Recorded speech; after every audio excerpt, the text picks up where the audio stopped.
Ready? Let us know when we're unmuted. Okay, we're ready. All right, Dar, we're ready. Just so everyone knows, we're not doing Facebook Live because the technology is not working, but we're going to record it and post it later. It was empty. It was empty. I finished it.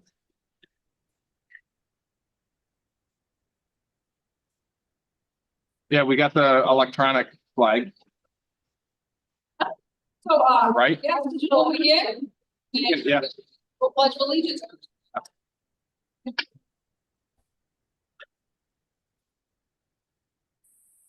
To the flag of the United States of America, and to the republic for which it stands, one nation, under God, indivisible, with liberty and justice for all.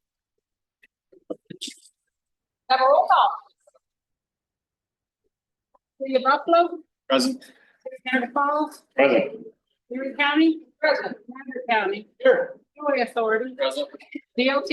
Present. And FTA. All the county. Can I have a motion for the approval of the meeting agenda? Niagara Falls will second. All in favor? Aye. Any opposed? Thank you. Can I have a motion to approve the previous meeting minutes?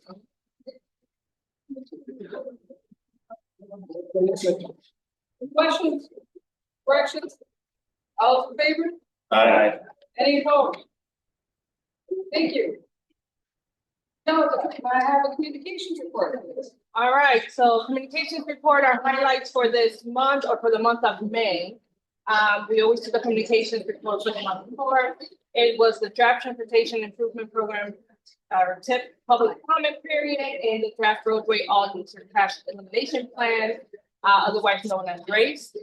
Here is a snapshot of what our highlights are as far as our website, social media numbers. We continuously increase our Facebook, Instagram, and LinkedIn, and Twitter seems to be going down, so we are looking into that. Our top posts are, of course, the TIP meeting and also our race plan meeting announcement. So there's a lot of people, there's a lot of interest and comments that were coming into those. It shows across the board, even with our website. People were looking at the TIP, the race, Region Central, our maps and data, and looking into that information. We had 33% more traffic on our website for the month of May, particularly because of those things that we had going on. For community engagement, you will see a full list of the of our engagement in the communications monthly report. But we had our policy meeting. We had 2 public meetings for TIP, one virtual and one in person. We had 5 for our roadway all user crash elimination plan, 3 of which were in person, 1 was paving, 1 was virtual. We had the Gate Circle public meeting, Orchard Park zoning public open house as well. And for stakeholder engagement, we had the local climate plan forum as part of the CRPC grant. We also had the Night Sample Conference in Syracuse, where most of us attended and presented, and the ITE Northeast District Conference. In the news, you will also see on your report, you have all of the QR codes to actually read the articles if you're interested in reading the articles. There was quite a bit going on for the month of May. A lot to do with the Seattle Expressway, the Amazon project, and just kind of concerns of the road diet. So all of those things you will see in your report as well.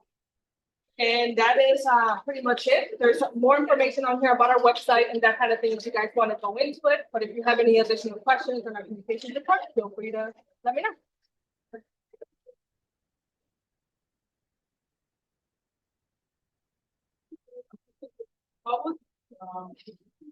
Comments, 5 minutes, and we get it. So, Doug, can you move up a little bit and speak a little bit louder? Yeah. Right. Right there. Perfect. Yeah. Camera's right there. Yeah. You don't have to dance.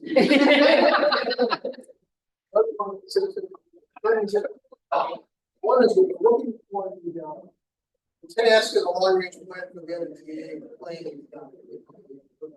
Something like Vale and bus rapid transit, we can't find it. We hope it wasn't removed, and so we're exploring it. I want to mention we did respond to the tip, the traffic tip. We have a lot of comments. Hope that people will look at them and that I want to mention up front is Region Central. I see that here, it's like maybe there'll be the $100 million. That needs to be put back in there. Should not be phase two, it should not be a hospital project. These things don't work. It does not make sense to do the Kensington project, the 33 part, without doing Region Central. Because Region Central defines how many cars that they be coming to the expressway. It doesn't make sense. The governor is right. It's absolutely right. So we want to see, we hope, so listen to our comments. And the two projects need to be combined. And the other thing that we want to see changed in our document and comments is that the Kensington Expressway project as it's currently laid out has the project broken into several subtasks. And those subtasks really kind of relate to the tunnel approach. We don't think the tunnel approach is going to go. We're looking forward to the EIS, community involvement, and we'll figure out the way to go. And it's a tunnel, then you can do a tunnel, but that project should be one piece of money, and it should be combined with the Region Central project, which was community driven plan. So throw that away would be very, very bad. So I was going to mention one more quick thing. The tip task for the water tower change, what else? Crew capacity there. It's listed as a pavement project, but in the UPWP it's called a study or evaluation. Should be an evaluation, and it should involve looking at light rail and alternatives for the past. The other comments are in our document, a lot of details. Hope you look at them.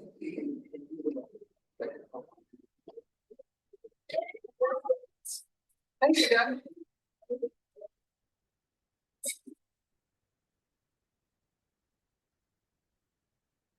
Morning, everyone. My name is Tom DeSantis. I'm with CRT, but I'm also here representing myself. Welcome to Niagara Falls. Welcome to the Niagara Falls National Police.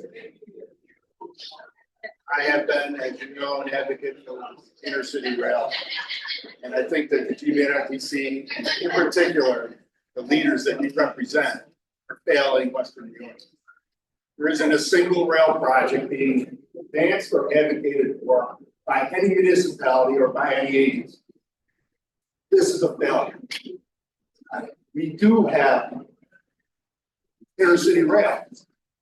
We have two stations, one in Buffalo, one in Niagara Falls. We have an active passenger rail line between those two. It isn't as if we are devoid of passenger rail infrastructure or services. What we're devoid of is advocacy to advance that infrastructure to the point where it becomes a part of the transportation system. We could have connections to Rochester and Syracuse, Albany, yes, of course. We could also have connections to Toronto, into southern Ontario. We could have a simple connection between Niagara Falls and Buffalo. There's lots of things that we can do. We don't have one single project. Not a planning study, nothing. This is a failure. There's been a group, an ad hoc group that has hoped to advocate and be part of the advocacy for intercity rail projects in Western New York, to advance Western New York as a leader. But we've been years leading with this body and the leaders that they represent to advance something, anything. There's been no response, none, zero, zip. This is a failure. I come here all the time and try to be nice. We try to advocate and offer assistance. I just love talking to that wall. That's really all I have to say. I know I'm a little bit angry about this, but it's been literally years. Years go by and you take no action. That speaks very loudly back to people like me who just want to see progress. Don't see any progress. We need to see progress. It isn't that difficult for DOT to put planning money into the tip to look at rail projects. It's not difficult, not impossible. There's money. We just don't do it. And we don't do it because DOT doesn't have to do it. But the leaders that you represent, they should be the ones advocating DOT to put that money in, spend that money and move projects. Get them ready. There was billions of dollars of funding for the last 4 years, rail funding. How many people advocated for a project? So it isn't about money. Thank you. Thank you, Mr. President. Anyone else? All right. My name is Thomas Franklin, and I want to thank Ron DeSantis for his comments. That I just want you to know that the Village of Williamsville Community Plan called for access and egress to the interstate thruway on Young's Road, and it was never implemented. And that in the town of Amherst, Young's Road in the town of Amherst in Erie County, as part of the walkable village, the walkable village plan that Senator Mary Lou Rath advocated, and this was a beginning of the plan,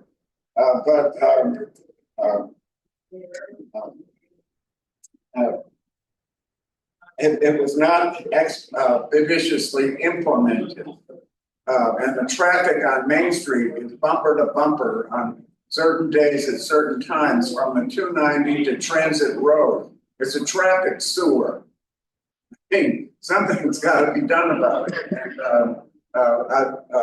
there are different pieces. And that's why we're in the process of putting together a CFA, a consolidated funding application. And just so you know, I got 450,000 inquiries in the Google Maps for the Niagara Watershed Greenway Parks, Trails, and Historic Preservation Project, which is a development project that it has to do with your carbon footprint and putting the environmental education into the schools. And with incentives that this is the second quarter of the 21st century, and it has to be dealt with. And so what we're doing is we're using the Glen Park Joint Board to interconnect the Glen Park at the waterfalls on the Onondaga Escarpment to the Elegant Creek, the Amherst State Park, as a demonstration project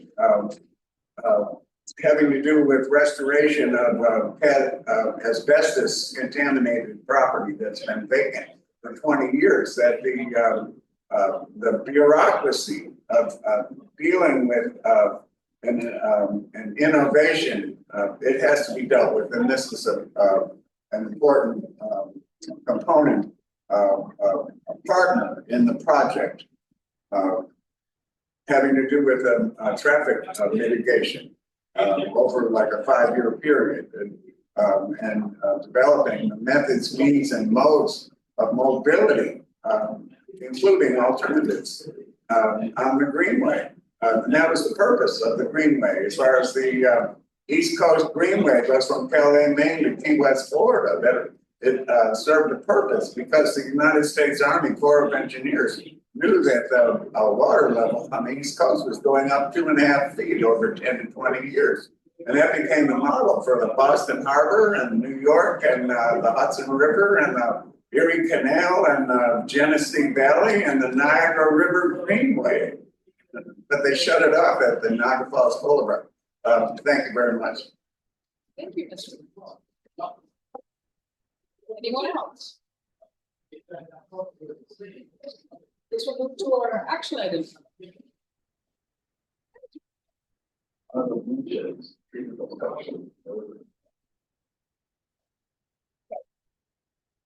Resolution 2025-17, 2025 transit safety targets.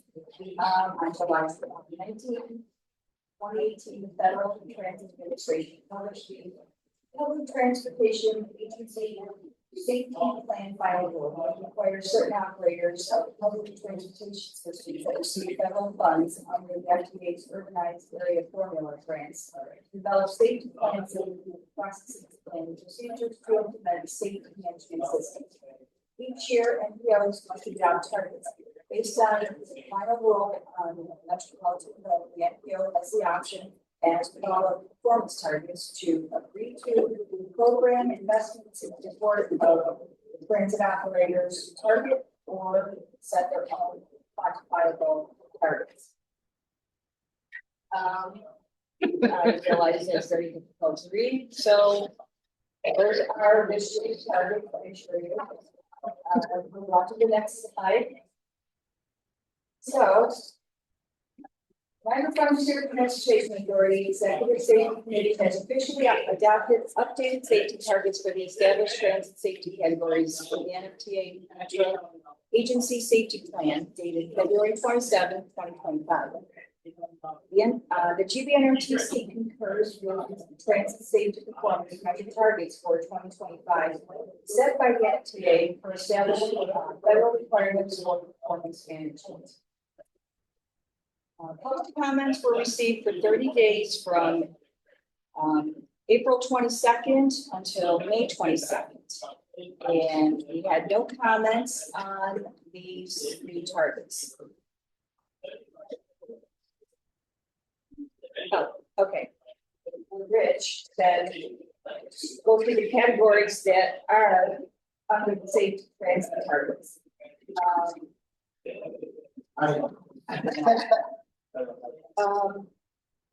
The first measure or the first target was measure 1A, major events, which includes all safety and security events as defined by the law. The second one is major event rate. Third one is collision rate. Fourth one is pedestrian collision rate. Fifth one is the vehicular collision rate. Sixth is fatalities. Seventh is fatality rate. Eighth is transit worker fatalities. And ninth is injuries. 10th is the injury rate. 11th is transit worker injury rate. 12th is assaults on transit workers. 13th is rate of assaults on transit workers. 14th is system reliability. And the 15th one is authority specific goals, which isn't required, but the NFTA has on that. All right. All right, so again, no comments were received during the 30-day comment period. And therefore, today's action would be to recommend the 2025 Transit Safety Performance Measure Target to the Policy Committee for approval at the next Policy Committee. Questions?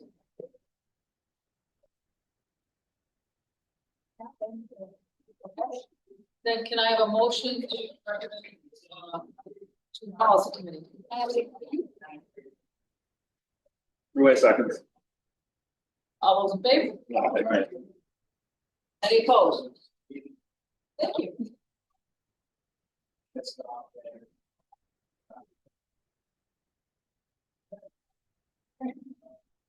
Moving to one of the first documents that we need to get approved for approval solution.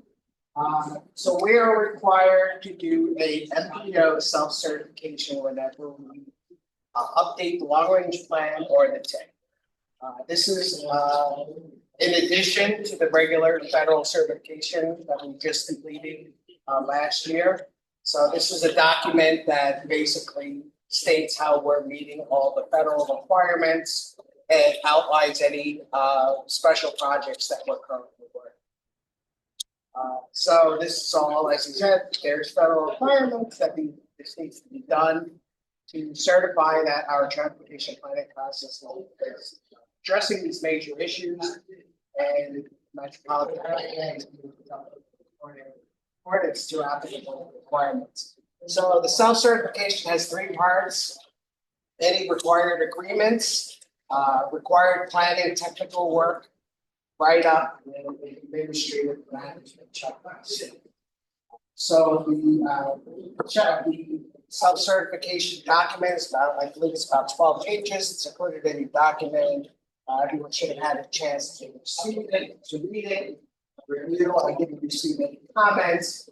So today we're looking to get a recommendation for approval of the MPO self-certification at the next policy committee.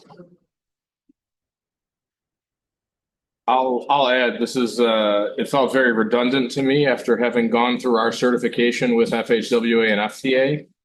But only MPOs that are large enough like us in Albany and Syracuse get that. That's why everyone has to do this. So it was very easy because we already went through it, but that's essentially what it is. We did try to get an exception. Yeah. Rich tried. I do appreciate that because it's just paper. Any questions? Can I have a motion to? Tiger Falls will second. All in favor? Aye. Any opposed? Thank you. So, again, brings us to our Safe Streets for All Regional Safety Action Plan. We're finally wrapping up. So a little bit of background. In 2022, we adopted you adopted Resolution 2022-12, establishing a goal of eliminating fatal crashes and reducing serious injuries in Erie and counties by 50% by the year 2050. This goal was aligned with safety goals identified in New York Strategic Highway Safety Plan and also GBNRTC's Long Range Transportation Plan. In that year, 2022, GBNRTC applied for and was awarded a Safe Streets for All grant from the U.S. Department of Transportation to develop a safety action plan to assist in preventing roadway fatalities and serious injuries in the region. So the race plan is in the process of being completed. It's very close, and it complies with all of the Safe Streets and Roads for All requirements. Some of those requirements that it meets includes commitment and collaboration among GBNRTC agencies. A safety advisory group will be created to develop and guide the plan development, implementation, and monitoring. Analysis of existing conditions and historical trends, locations of crashes, the severity, contributing factors and crash type, systemic and specific safety needs, and geospatial analysis of high-risk locations. It incorporates the results from a robust community engagement program, including numerous public meetings and interactive online content, and encourages and solicits public feedback into the plan. And assess current policies, plans, guidelines, and/or standards to identify opportunities to improve how process prioritizes safety. It includes a comprehensive set of projects and strategies to address safety problems in the region with information about time ranges, when projects and strategies are deployed, and explanation of project prioritization criteria. Includes a description of how progress will be measured over time. The plan must be finalized by June 26th this year. 30-day public review was required by GB Emergency Policies, and that has been completed with 2 comments received, both from municipalities asking about responded to. And so that's a basic outline of the plan and how it came to be. On the phone is Alex Cohn, who's our consultant of Cambridge Systematics. They did the majority of the work on this plan, and I'm going to turn it over to him to give you a quick overview of the plan and some steps forward. Thank you, Rich. It's a pleasure to have a chance to talk with everyone again. Wish I could be there in person. Are my slides included or okay, great. Thank you. Yeah, thank you for the introduction, Rich, and overview of the process. And first of all, I want to highlight really the ambitious goal. It's both grounded in reality, but really takes a strong commitment in order to achieve the elimination of fatal crashes and reduction of serious injuries by the plan horizon of 2050. Next slide. Just want to take a step back, as we take a look at where we're going in the future, have to take a step back in the past. Over the last 10 years that were analyzed, there has been, unfortunately, a growing trend in fatalities and serious injuries across the 2 counties, whether by total or even as a result of the amount of vehicle miles traveled, despite some of the changes we've seen in travel behavior. So it's really a great time to be taken a step back and try to come up with creative strategies to mitigate these impacts. Next.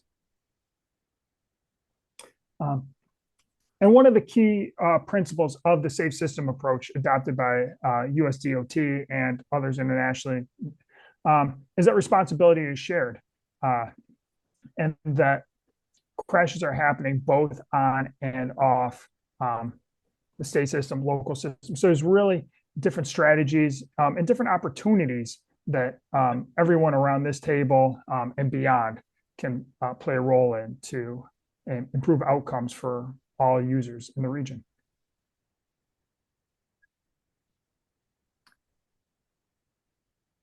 Ooh, sorry for the translation here. What I do is show that across the network, there are a range of different emphasis areas that can be addressed that represent approximately 95% of all the fatal and severe injury crashes out there. It's a great framework to show that that there are some issues that are related to roadway conditions.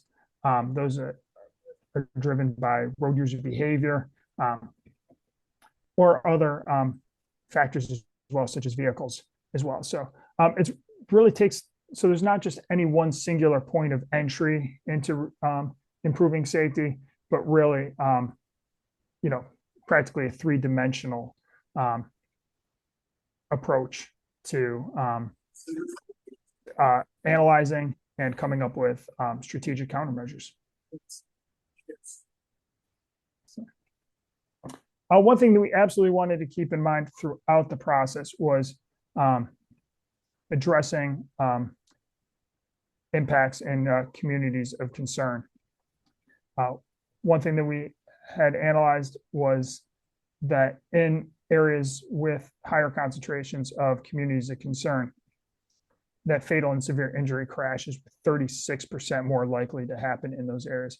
So as we looked at developing strategies and prioritizing areas where those strategies can be implemented, was keeping an eye on making sure that we reduce that discrepancy between fatal and serious injury outcomes in communities of concern as opposed to the rest of the region. Thanks. Part of that was the development of a priority safety network. We used 4 different factors to develop this network based on potential safety improvement based on existing crash trends at the segment and intersection geographies, overall crash exposure, recognizing additional weighting for communities of concern, and making sure that we're addressing the needs of vulnerable road users in those areas as well. Thank you for the audio tip, Angelica. Should I move the mic a little closer as well? Next slide. Engagement was a key part of the project. It was really great to get some of the feedback from the public across 2 rounds. Just want to highlight some of the key themes that we've had. Speed and need for active transportation facilities was really 2 things highlighted. And really some interest in reducing some barriers across intersections and making sure that we can find ways to reduce the number of conflicts at some critical junctures, serving neighborhoods and other community assets. And then across our second round, a lot of that was really reflected as folks were taking a look at some of the safety implementation program and other strategies. So as folks were ranking some of these targeted areas, very much community interest in pedestrian facilities, managing speed, but really also a recognition of intersections and support for targeted enforcement as well. And so as we were looking at strategies, I mentioned the safe system approach earlier. Just want to highlight briefly that we were looking really across a number of these 5 elements while developing our safety implementation program and policy and process recommendations.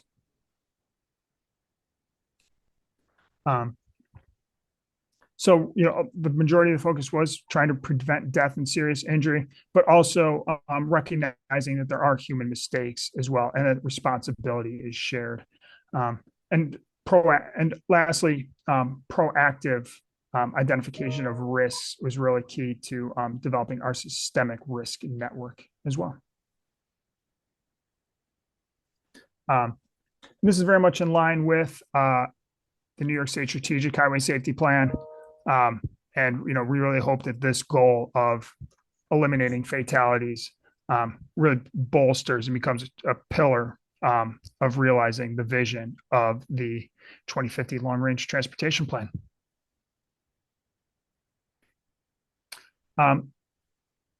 One thing that really buttresses the process is, developing a Vision Zero policy, and then with support throughout what we call the policy and process framework, identifying key staff at GBNRTC, and as well as continuing to support the safety advisory group as an ongoing coordination body.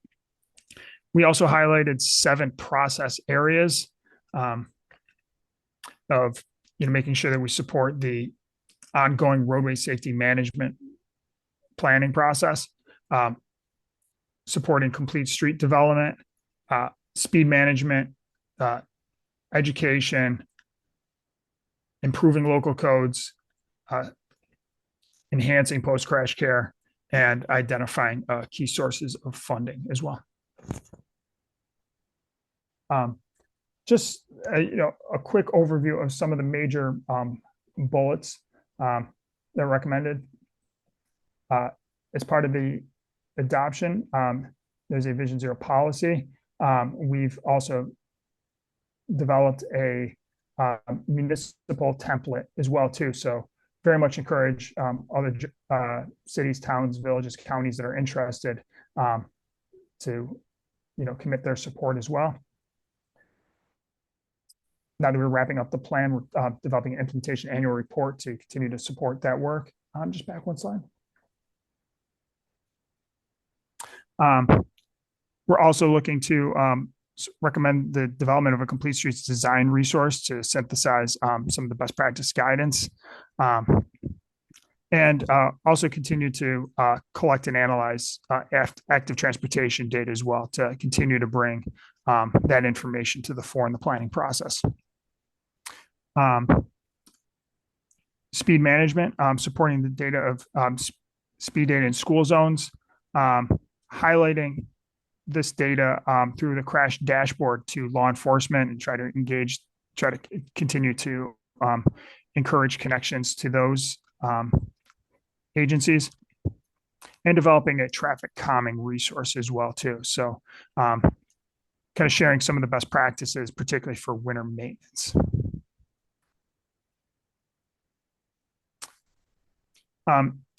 Education, leveraging the resources that are available at the statewide level, and trying to translate that and, bolster participation at the local level. Local codes, bringing safety to the attention of planning and zoning boards, recognizing the role that they play in impacting the transportation network, and how that systemic safety treatments can be incorporated into platting and zoning decisions. Post-crash care, recognizing that over half of fatalities happen after first responders are already at the scene. So how can we enhance that coordination to improve those outcomes? And lastly, funding opportunities as well. So not just for the Safe Streets and Roads for All program, but the Highway Safety Improvement Program, and making sure that we're taking advantage of all opportunities out there to pursue these safety projects and programs.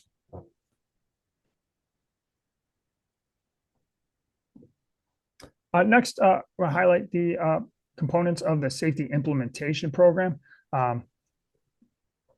This is really intended to be kind of a blending of both capital projects, but also some programs.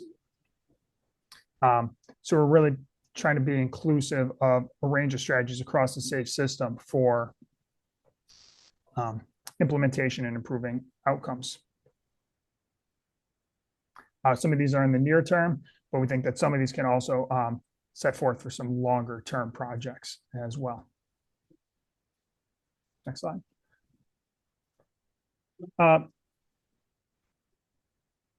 So the first of this is kind of looking at our priority safety network and our systemic treatments. Really just want to highlight kind of the balance between the two, that these are really complementary approaches.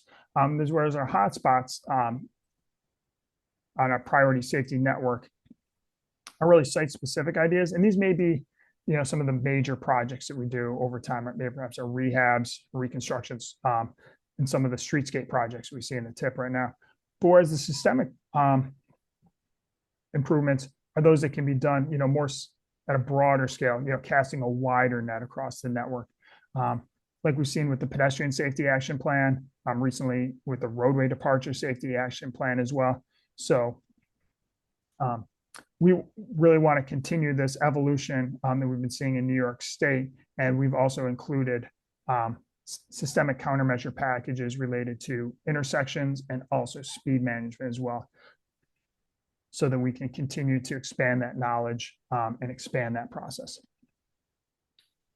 Thank you. And the hotspots are really identified in the priority safety network. And as part of the priority safety network development, we are continuing to advance 13 corridor intersections and profiles.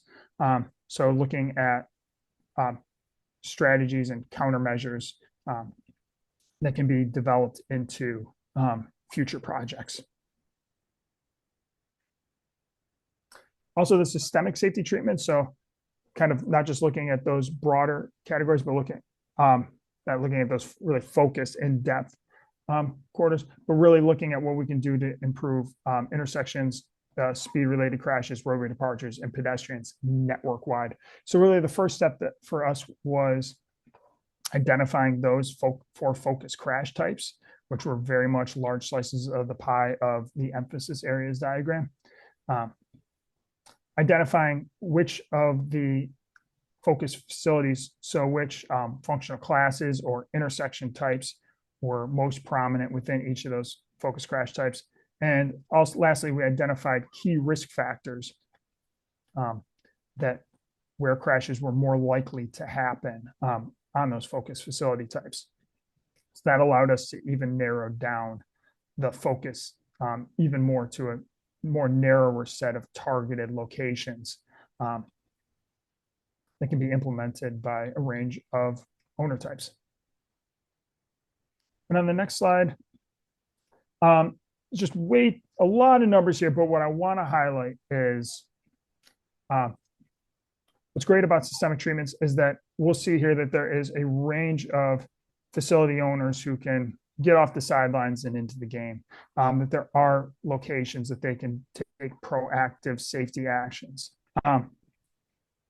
And that with these focus crash groups that are really focused at the intersection level, there's opportunities for countermeasures to be layered together to improve, to reduce risk factors related to both intersection-related crashes and pedestrians as well. And then on the next slide, as we look at crashes happening on kind of segments along corridors, speed-related crashes are over 40%. Speed is a contributing factor of over 40% of our roadway departure crashes. So there's really an opportunity there as well to work together. So just kind of looking from left to right, there's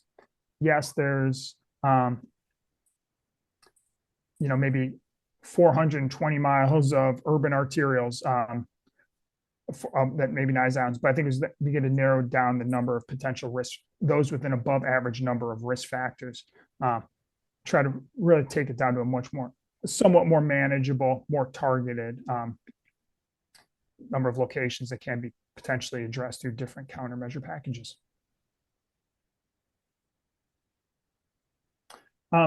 Safe routes to school. What we wanted to do was really highlight those facilities that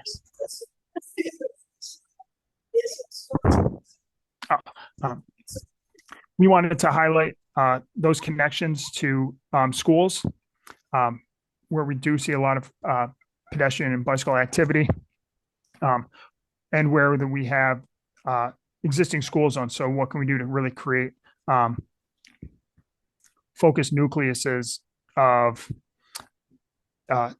safe routes for K through 12 schools? So these are these segments directly connecting schools and the arterials and collectors, feeding those direct streets, making sure that those are areas that we prioritize as a subset for our bicycle and pedestrian activities, but then also looking at speed management in those areas as well. Next. Safe routes to transit. This was a great idea from NFTA. What we wanted to do is not just take a look at the highest ridership routes in the region, but focus on those locations where what they called isolated transit stops. So these would be locations away from intersections, away from where there may be existing crossings. And there's a potential for pedestrian activity at locations where there's multiple lanes across, high traffic volume, and quite a distance away from crossing. So we really wanted to identify these locations as potential partnerships with NFTA and facility owners to look at new crossing opportunities and to take a look at the access needs in those areas.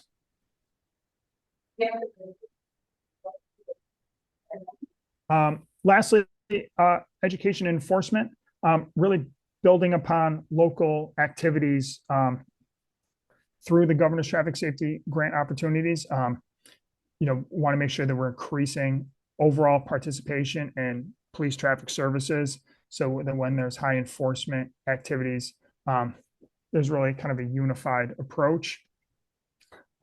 Working with additional partners to pursue child passenger safety programs. Also, working with those other community partners to support novice drivers. And lastly, using the general highway safety grants to look at some other unique activities as well. I know there's been some work to support safe routes to school training, but looking at maybe some other localized campaigns and efforts as well.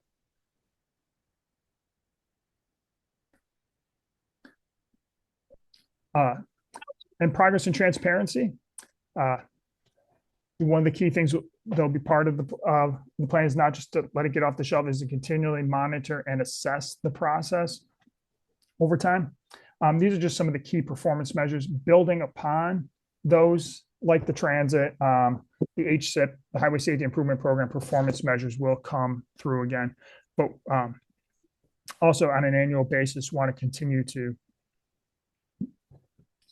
delve a little deeper into those fatal and serious injury crashes that are happening on different functional classifications, and as well as looking at continuing to monitor the difference in crashes happening in communities of concern to the regional average.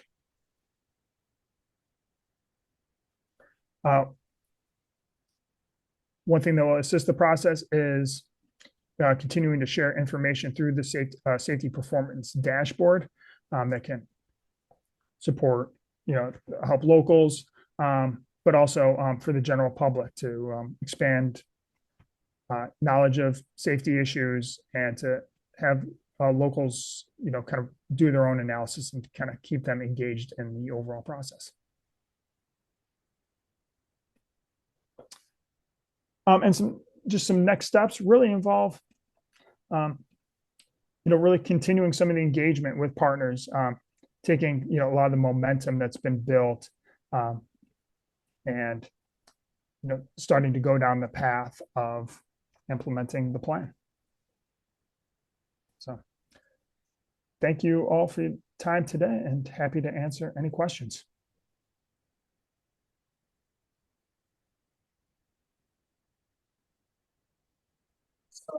Plan status right now.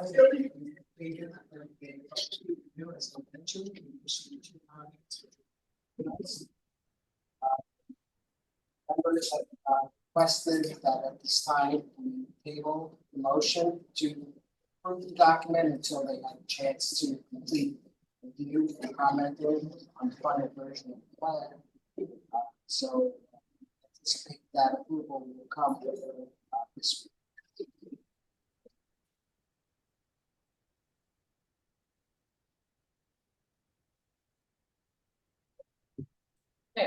Make it official, please.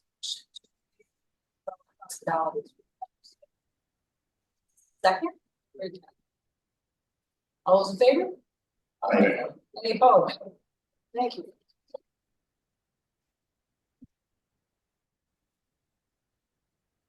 This action item is a new project. This is from New York State DOT, bid number 1617, Bridge Renewal Program. I-290 over 324. Citizens request by DOT to make the street project set. The bridge, I believe, was proposed in the 60s. The project will eliminate bridge structural deficiencies by utilizing cost-effective methods to render the structure non-deficient, develop a properly designed improvement based on a design traffic forecast and current design standards, which provides adequate capacity and service life over 75 years for the structure. New bridge design should look to possibly moving piers to the shared drive to improve site distance at intersections of the road. The project will investigate operational improvements on 324 from New York 240 to I-290 westbound off on-ramp in coordination with the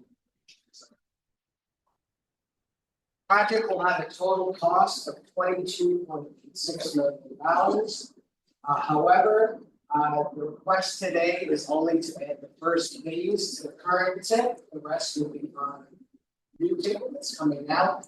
So the request is today a preliminary design phase with a total cost of $1.8 billion. When the new tip is approved, the rest of the phases and funding for the project will be. So today's action would be to initiate a 30-day public review period to get the project process started. I have a motion to initiate the 30-day public review. Regular motion. All those in favor? Aye. Any opposed? Thank you.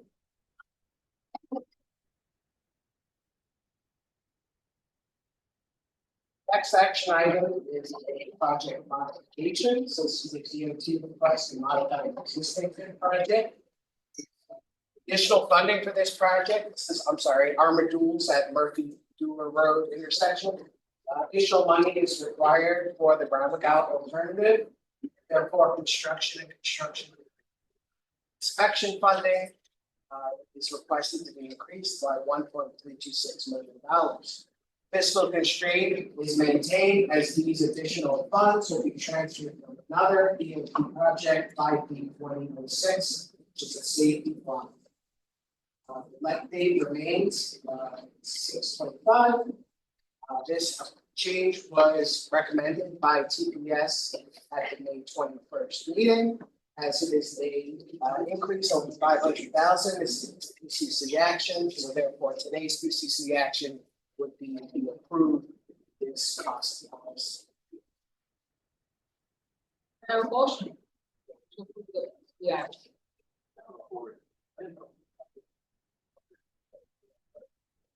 Counting a second.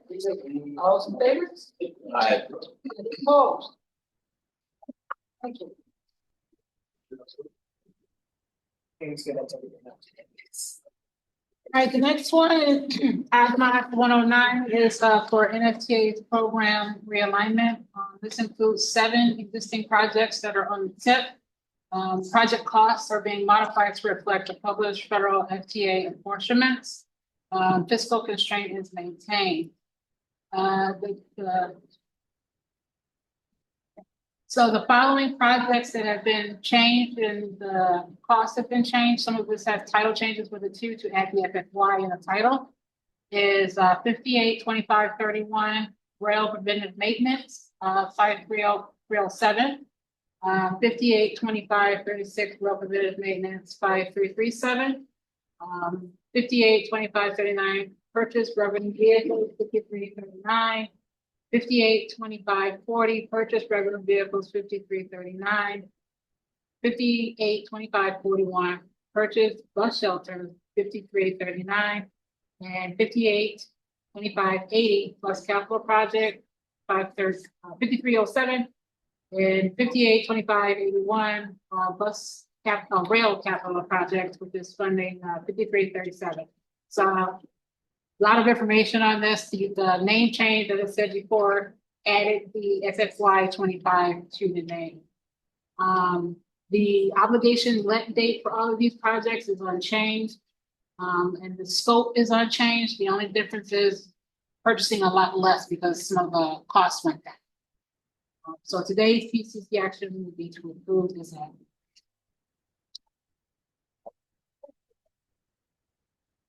Questions? So for the, I didn't write this slide, so bear with me. For project 582531, there was a total change of 5,000. For project 582536, there was a change of 8,000, right? State of 8,000, so we lost 8,000 on that one. 582539, there's a change of 567,000 negative. Project 582540, there was a positive 661 change, or 661,000 change positive. 582541, there was a negative 159,000. 582580, there was a 2.551 million change for the negative, and the 582581 saw the negative change of 354.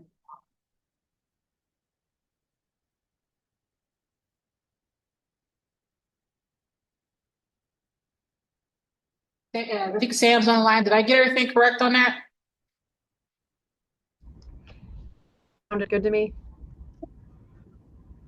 Let's go. Yeah, any questions? I guess my only question is, I see it says purchase diesel buses as opposed to electric. Is that always? I know you have a lot of electric purchases. I want to, I'm not sure if Sam heard that, Sam, were we always intending on the diesel line there? Or was that a recent change? I don't think there was any scope changes. No. Sam, did you hear that question? Intending diesel for that one. Yeah, we were intending on diesel for that one.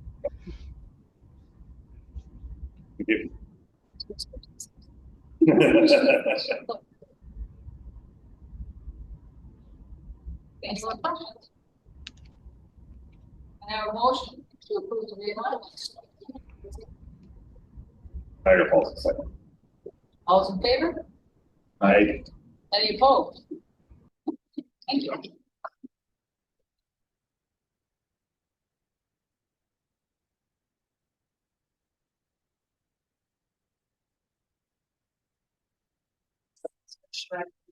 We have one project currently in public review, open for public comment.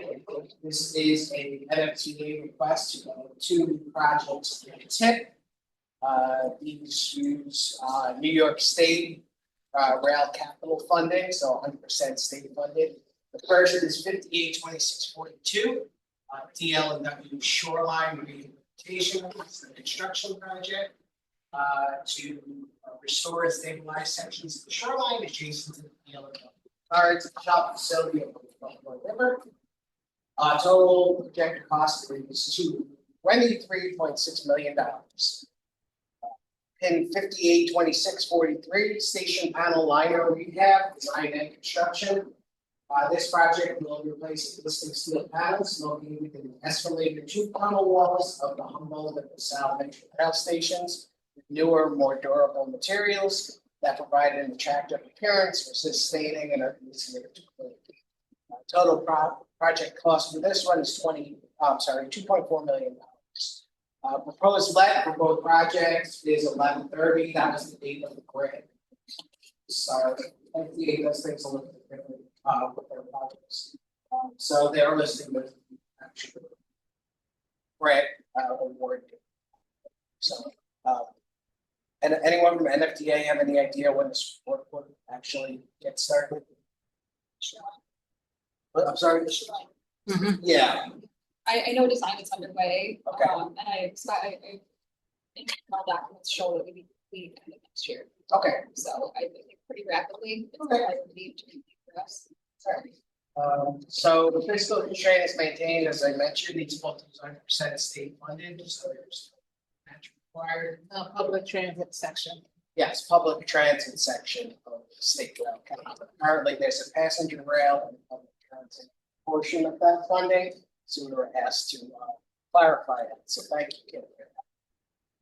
30-day public review is ongoing and will continue until the close of business on the 22nd. So if anyone has any comments, please send it in.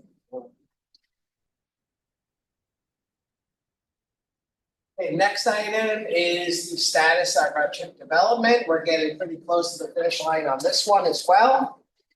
So public comment period has concluded on June 2nd.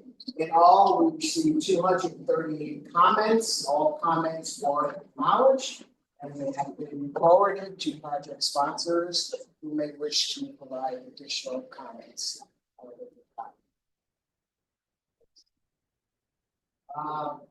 So quick breakdown by agency. So the city of Buffalo received 1 comment, NFGA received 8 comments, Niagara Falls 1 comment, NISDOT received the bulk of the comments at 221.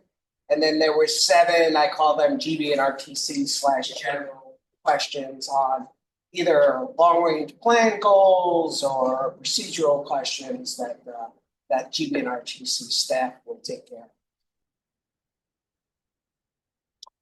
As far as topics, by far the most popular topic was the Scajaquada and 198 project, followed by a combination of both the Scajaquada and Kensington projects, and also the 33 Kensington Expressway. So those were the majority.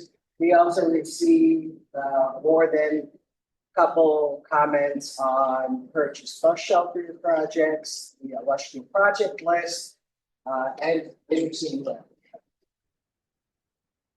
Okay. So at this time, NISDOT, since they have received so many comments, I've requested some additional time to review and respond to the comments. This will modify our TIP approval schedule as follows. We originally intended to have a policy committee meeting on June 27th. That has been canceled, and we are looking to approve the TIP on August 6th.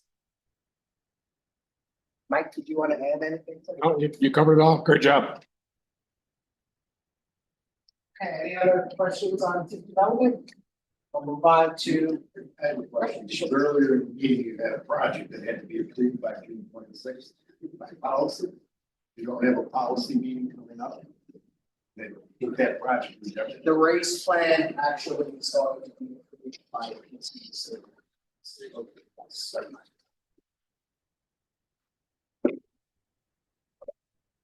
Questions? All right, so the feds announced some bridge grant program announcements. So I just wanted to go through 2 of those. One of them we're not qualified for, so we'll go over that one real fast. So the first one is the bridge. Sorry, should go through this entire program. So with both programs, $4.9 million available. In addition, 500 million is available, concentrating on bridges in rural areas. So this is called the Competitive Highway Bridge Program. The major program is the Bridge Investment Program, or the 5th program. So this announcement will address tens of thousands of bridges across the country that are in dire repair. So the chart in front of you shows you the funding levels for the program from 22 to 26, which is the IJA, or the Bipartisan Infrastructure Program. So the big one is the Bridge Investment Program for large projects. They also have a solicitation for non-large projects. They define large projects as having a cost over $100 million. So this one concentrates on those big projects over $100 million. It's a competitive discretionary grant program designed to improve safety, efficiency, reliability, and people and freight by replacing, rehabbing, preserving, protecting bridges in the national bridge inventory. Focus is on improving conditions on bridges and poor condition, and supporting activities to prevent bridges in fair condition from falling to poor condition. Eligible applicants include Native American tribal governments that are federally recognized, county governments, special district governments, state governments. As I mentioned, for the large bridge project portion of this, the eligible project cost must be $100 million or more, with a minimum grant award of $50 million. The maximum grant award is 50% of the eligible total cost. So if it's a $200 million project, you can apply for $100 million grant. There is no limit on how many applications an applicant can submit for FIP grants. However, they do try to spread money out. So if your state has been awarded a large bridge project, I believe they're waiting for all the other states to get the large bridge project before you can get another one. Or two of the smaller bridge projects. If the state received two smaller bridge projects, they try to distribute it so that other states get it. While there's no limit, there's no limit on number of applications. There are a limit to state awards based on those criteria. If you want to read more about it, I gave you a link there.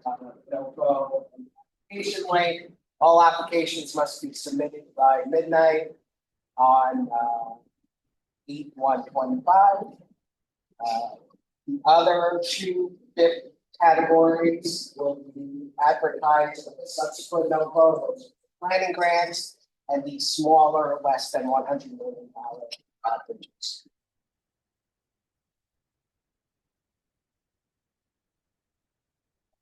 The second project program is the competitive highway bridge program. This is the one that's more focused on rural. However, they define rural as population density of less than 115 individuals per square mile, less than 26% of total bridges classified in good condition or greater or equal 5.2% of total bridges classified in poor condition. Of the state, this is awarded to state DOTs. New York State DOT is not listed as an eligible state entity, so they need to meet those criteria. Good program, unfortunately.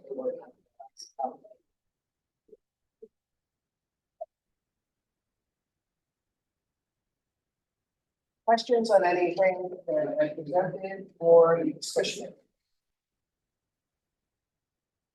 Yes.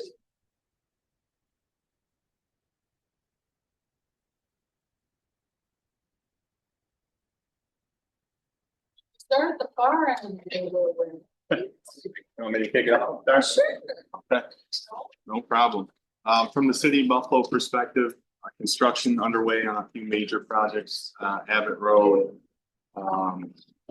Niagara Street. We'll have a few more breaking ground this summer, Jefferson, Seneca, car sharing Main Street. So just a reminder, major construction zones and also our citywide paving as well going on. So friendly reminder about those projects and construction zones. Let us know if you have any questions as those projects go on. Thank you. Wait, has nothing to report.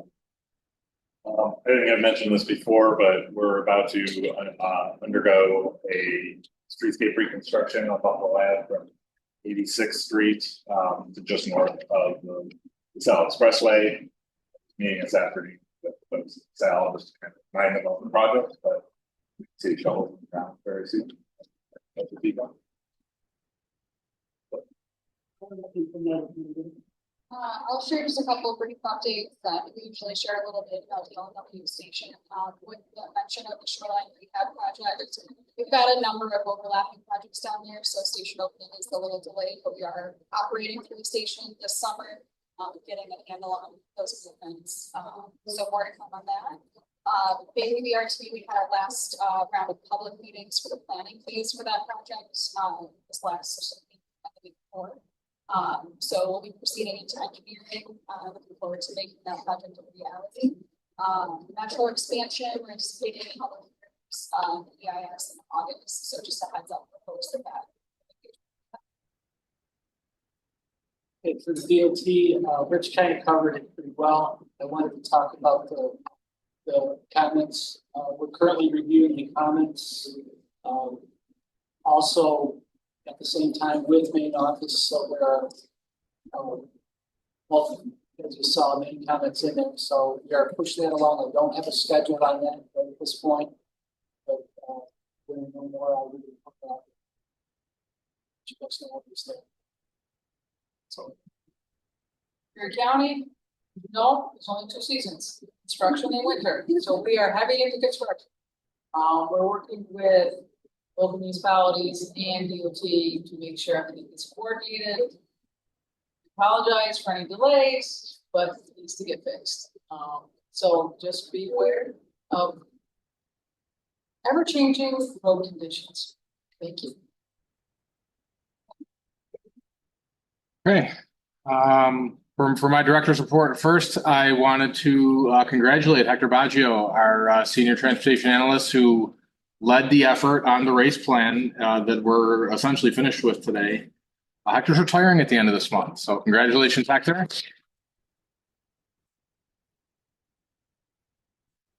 We also want to welcome. Oh yeah, go ahead, Hector. Yeah.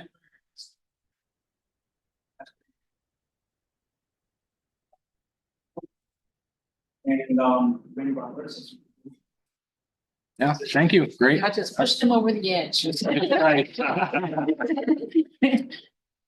Excellent. I also want to welcome our summer interns. DeMonte and JP are here. Guys, if you want to raise your hands, yeah. They'll be with us until school starts up in August, and have already hit the ground running in earnest, continuing the efforts that we did last year on the regional sidewalk evaluation. We already mentioned the June 27th policy meeting is going to be canceled. And I wanted to thank those who submitted the roadway departure safety action plan grant applications. We got a few in, and we'll be working with members to put a committee together to make recommendations to main office. The first part of that, though, is DOT is going to be looking over the applications and making sure that they meet the eligibility requirements. At first blush, I thought they're fine, but that's a process they're doing all across the state. And then the last, a friendly reminder, Safe Streets for All grants are due next Thursday, the 26th. I know there's a couple of us working on that. We're happy and are continuing to support those, and we'll get the race plan wrapped up and approved before that. That's all.